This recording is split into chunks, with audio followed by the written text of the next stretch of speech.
Alrighty guys, what is happening? Alright, well today I'm going to be doing 3 DIY projects that you could do at home that'll improve your life. And these are for people specifically that have the Vibe Seaghost 130. So alrighty, so let's take a look at the first.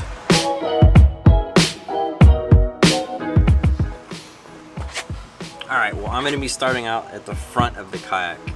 And the first thing that I did when I bought my kayak was put on a leash. This one in particular is a 10-foot leash. May seem a little bit long, but it is perfect. I mainly use it to pull it upstream or even downstream. Whenever I'm going through shallow waters, I'll just pull it, tighter on my waist, put it over my shoulder, whatever. But it helps me, so I'm not like walking like this, kneeling down, hurting my back to pull this thing through. All you do is grab this, start walking, and then just pull it away. And that just makes life easier on your back specifically. Once it's all loaded up with my fishing gear, it's about 100 pounds, so with this rope on here, it just makes life easier. And this goes for all kayaks, not just specifically the Vibe Seaghost, because most kayaks have some sort of front handle, and all you do is tie it to the handle or tie it whatever towards the front where you could just easily pull it through.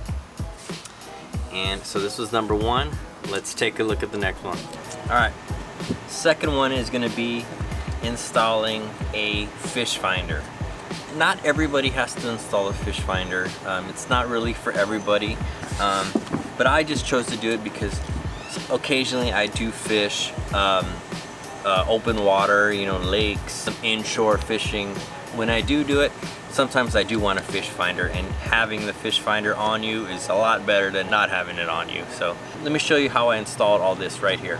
Alright, so I'm going to be drilling right here and then running all the transducer wires through this hole here. It comes pre-installed, ready for a fish finder. And I'll show you the bottom part where it has all the screws, all the hardware, so you can just screw it right on in. And then here is where I'm going to be putting the fish finder here. And it has all these pre-drilled holes, so you could just follow the guidelines and put everything on right here. So it's actually pretty easy. Alright, well, I finally got the hole drilled. Okay, what I'm going to be putting in is this Gland Joint. It's actually waterproof. When you turn it, it actually creates like a watertight fit, and has this like grommet that's in there. So let's go and put it in here.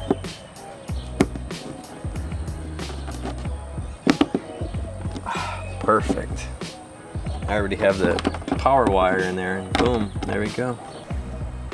So it's this guy right here. It's actually where I drilled that hole. And that's gonna be my battery box right there. I'm actually gonna put some Velcro so it doesn't slip around. Screw mounts and everything just ready to go. Pass all this down through there. Alright, well, I finally got it in there. There's about like 50 feet of freaking transducer cable in here. So it'll just be just like that. I actually put in this little scupper plug. I had an extra scupper plug just floating around in the back of my car, and what I did is I drilled a little hole and then cut along the side, and then just ran it through here so it'll be waterproof. Should just be able to just slide right on in. Go ahead and put in the power.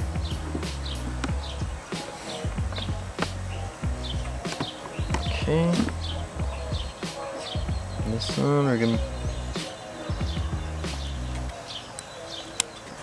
power it up. Fingers crossed.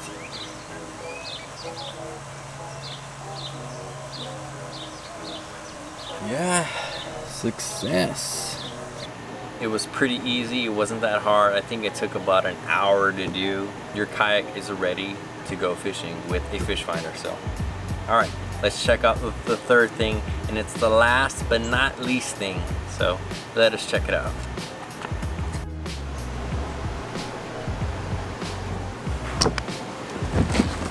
Alright, last but not least, most people are aware that you have 2 positions on the kayak seat.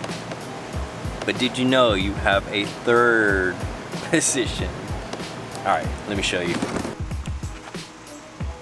Okay, so this one is gonna be the higher position. And if you pull it up, put it into these little grooves, this one is gonna be the lower position. This is typically the most stable position on the kayak. Of course, if you're in slow moving water and you're not in the inshore, not at the coast, not on ocean water, this is probably what you're gonna wanna be at. But if you're in slower moving water, you know, not so choppy water, you're probably gonna wanna be in the high position. Or if you're in rivers and streams where there's like, it's just glassy and you're not afraid to fall into the water, you have a third position. All you need is a dowel, and this one is a 1-inch thick dowel. And this is something you can buy. I think I bought this on eBay for about like $6 or something like that. And these are like shrink wrap fishing grips that you could buy, and they're waterproof and they help with slipping of the rod. You could re-wrap your rod if you want to do that. And what I did is I cut this to the exact measurements to this, so it'll fit right into here. And basically what you're going to be doing is sitting it right on top. The back one is going to be inside this little groove right here, and the top one is going to be sitting on top of that dowel there. And what you're doing is you're picking up the seat an inch more, and if you notice, it is more upright in the leg position. So let me take it out. So that is with the dowel, and let me take it down, and it goes a little down. So it's kind of like an incline down like that, which I kind of didn't like that seat position. So what I did is I put this little dowel in here, kind of put it in place, and boom, it's sitting upright, and you're able to get up a little bit higher, hopefully able to do more sight fishing, and hopefully not hurt your back as much as it would in that other position. And if you have the Seaghost 130, I cut this to an exactly, yeah, that's 23 and 8, and that fits in perfectly.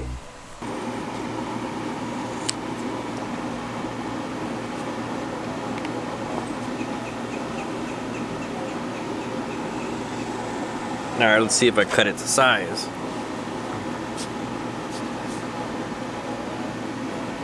All right, nice. And it is gonna shrink just a little bit, so it does have a little bit extra, but I think that's perfect. Just so it'll lip over the little edge right there. All right, so let me grab a lighter or a little torch. I think I have a little torch, and let's see if we can shrink wrap this. All right. So I did find a little torch, and this should work perfectly. Start getting on it.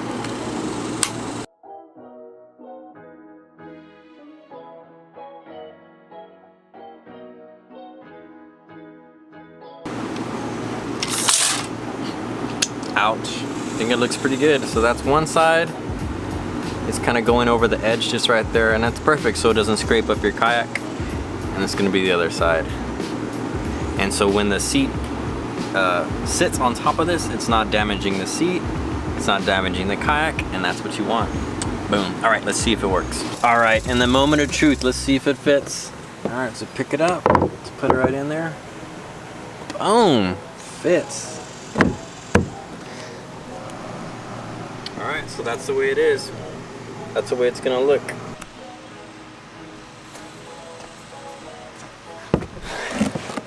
Ah, much comfier. Alrighty guys, well that's gonna be it for this video. Thank you so much for watching. Please leave a like if you like the tips in this video, and if you want to see more tips like this, not just for Vibe kayaks, but for all kayaks, please leave a comment down there. And thank you so much for watching. I cannot wait to get out there and do some more fishing for you guys. So thank you so much for watching. I will see you on the next video.